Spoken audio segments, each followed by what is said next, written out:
ready to get going. These will release the lactobacteria. It's good. But I'll give, because the size of these, I want to give them at least 3 days, 3 to 5 days for the osmosis to happen. The vinegar on this suffices to penetrate the cucumber, the rest of the liquid to be extracted. But these have been salted, everything else in a cool or room temperature brine on it. This one's still warm because I poured the hot brine on it, so we'll see. Already changed my color a little bit. This color is really nice. The purple and the top of the asparagus. It's going to be pretty. So that's what's going to kill the shallow fly. And it can get bacteria on the top, a layer on the top. That doesn't mean, it'll happen with mold on the very top. That doesn't mean that anything's wrong with the stuff down here. I could actually get rid of it, just take the top off. It's just the very surface. But bacteria cannot grow down in this vinegar solution. So it's still okay to eat. But doing the refrigerator one, it's nice doing these in small batches too. I'd rather just have them fresh. This one will be ready pretty soon. Best I'll give it a day. But I sped it along also by cooking it a bit. Just check it already.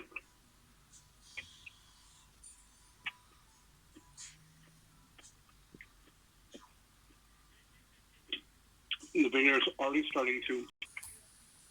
Yeah, I also wanted to ask you why you removed the inner delicate the vegetable is, to know which approach you should take. Exactly. And when I'm using it, what's this,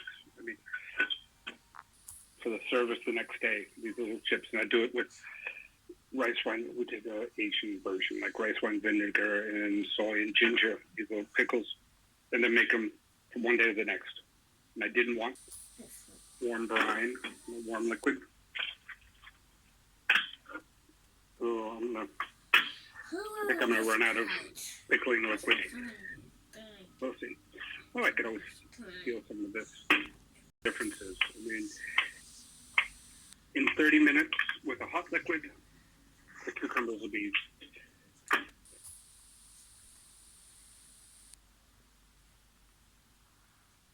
it's different variations on the same theme is what I'm doing. These have been salted, so I've removed a lot of the moisture from inside, so it won't alter as much. It won't suck as. I'm going to put a little cinnamon. This one I'm just going to do a bit of warm spice. A little bit of peppercorn. Again, allspice I love. There's this one. Yeah, allspice. Make sure. So a little allspice and take a nice put juniper berry.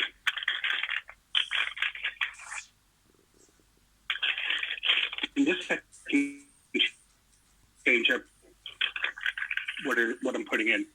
This one I think I'm going to try. Like I said, I have the lime, cafe or lime leaves. We'll try a bit of that. Maybe. Such a time. Again, some of this stuff, this is like for the half moons. I agree. I like the rings because they're easier to fish up out of the jar.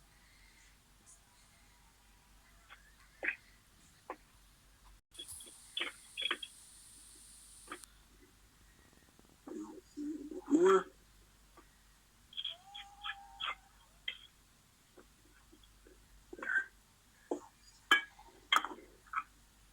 This one I'm going to do with a warm liquid.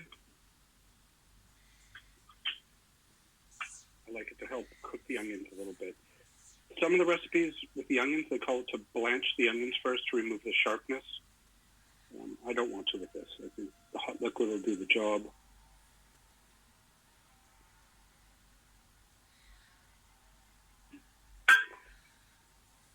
See, I cheated. These are the ones that I just dropped these in the hot liquid. You can see the color's already changing. They're getting a little soft. These ones I can let cool down now. Maybe just about ready to use. No, I don't want to use the hot. I want that to cool down. Almost made a mistake.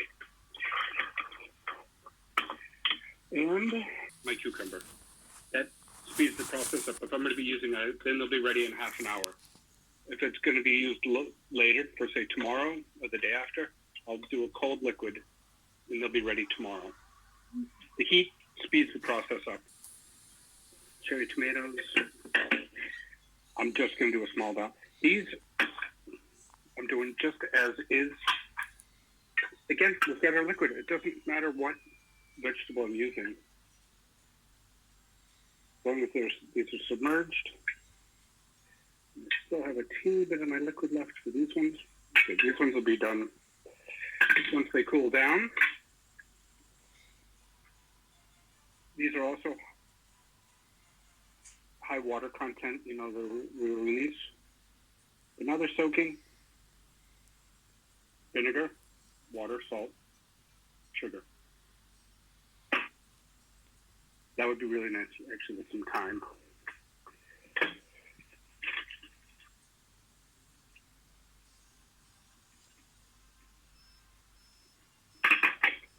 We'll see how these come along tomorrow.